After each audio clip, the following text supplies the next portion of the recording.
in this area during that 90-day period.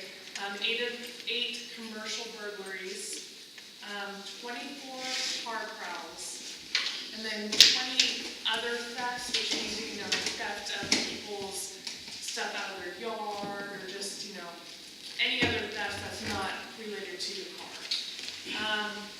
43 auto thefts. And just so you guys know, that number seems kind of high, and our captain has noticed a rise in auto thefts in the Southwest Precinct, so we are putting our license car out there and putting where the thefts are normally happening. So here, and I know South Park actually has quite a few thefts going on too, so we're trying to put resources down there as well.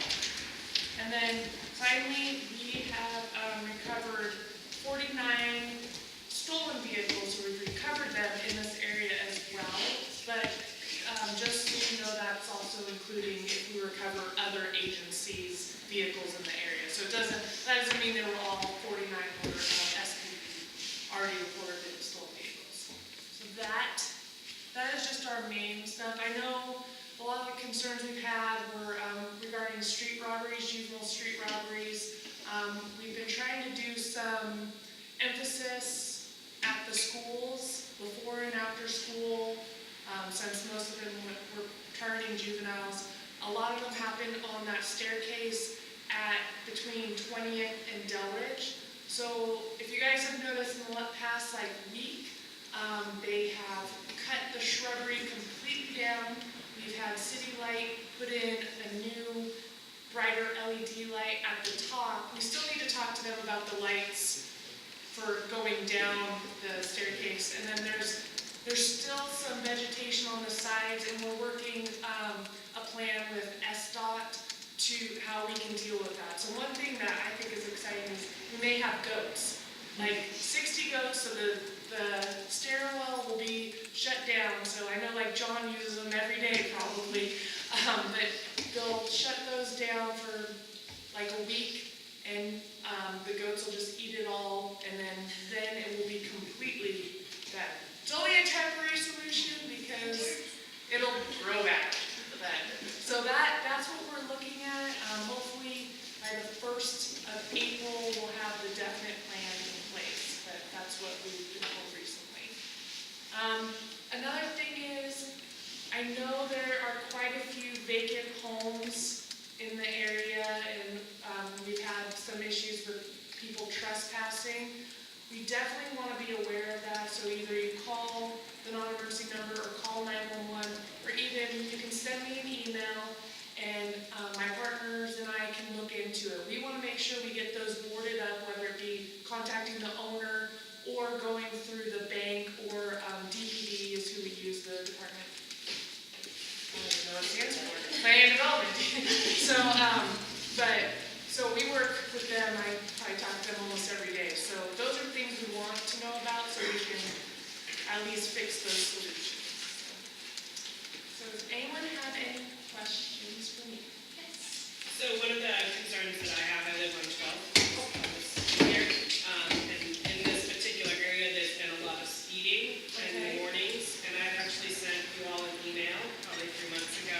I've also talked to SDOT, and we've talked about it here, but because people are cutting through because Holden gets backed up, in the morning between 7 and 9 a.m., we have cars that are, it's like a parade of cars going down these residential streets, and as well, some of them are speeding, and we actually had a truck take out a couple of mirrors one night. We've had an SUV hit a school bus because there's no stop sign, so it would be great if we could get some folks to come over, particularly during the week in the morning. Okay, that's 7 and 9? Yeah, between 7 and 9. Okay, so what I can do is contact our first watch officers. I can also pass along to our traffic units to see if they want to do any emphasis up there as well.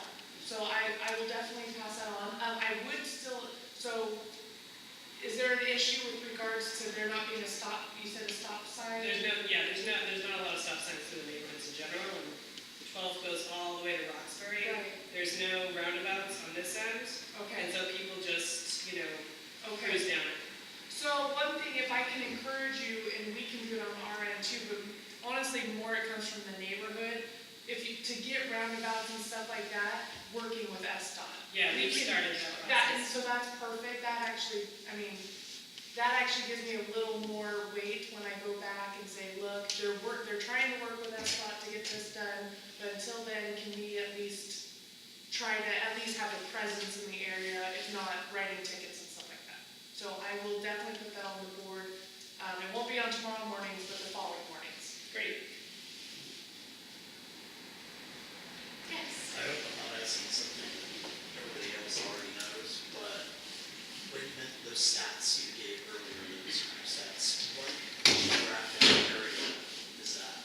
And then for Highland Park, like what are the border streets? Well, it is kind of changed, so I don't actually know how far north it goes, but I do know it's like from Holden all the way down to Roxbury, and then it goes as far over as Delridge.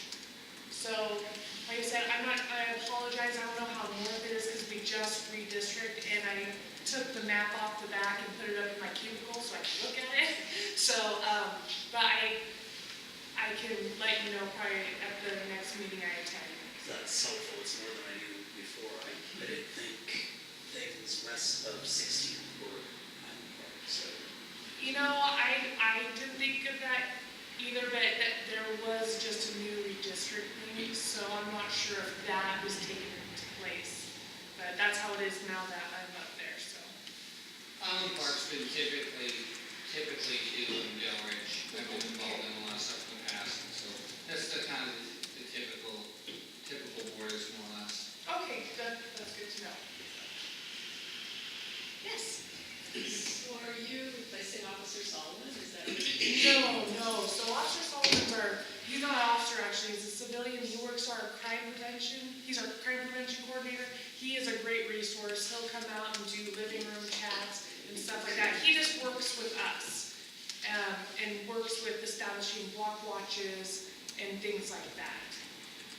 So, Officer Key, remember Officer Key? well, who was the other? Or Flores. Oh, Flores, that was who she was. That's So who is the right person? If you have a difficult neighbor that you can see might be some potential trouble in the future, is it better to talk to Solomon or to you? You could start off with Mark, and if he can always direct it towards us, to be quite honest. We work very closely with him. I guess the thing is to be able to articulate what what's going on, because one thing is sometimes, there isn't much that we can do unless crimes are being articulated. That's pretty much what it comes to. Whereas Mark might have other solutions that we don't, because like I said, we focus on crime, so. But you can talk to him and you can always pass it on to us. Does he? Yes. Is that- Oh yeah, he works very closely. I talked to Mark today for quite a while, so yeah. Well, I'm not really comfortable sharing it in No. a picture. But I'll talk to you after, or here, I'll tell you. We want to know now. You brought it up. I got a big flashlight. We'll find out. Just so you know, Is it us? I do have to run out after this. I can't stay for the whole meeting, so maybe. I'll put your email on our website. Okay. If that's okay. Well, you're Yes. going to say your email right. You said you're going to card it. I have it, yes. Erin, Erin, Nicholson, Nicholson @seattle.gov. I do not have a phone yet. It's in the process. I was using Officer Keene's phone. We got her hot off the press. Yeah. So, I think we're still trying to figure out it, because now I'm just an additional CPT officer. I didn't take anyone's place, so I think they were just trying to figure out the logistics at the precinct regarding that. So, well, I appreciate you taking the time to come introduce yourself to us. all right. Well, I look forward to working with all of you. Thank you. Thank you.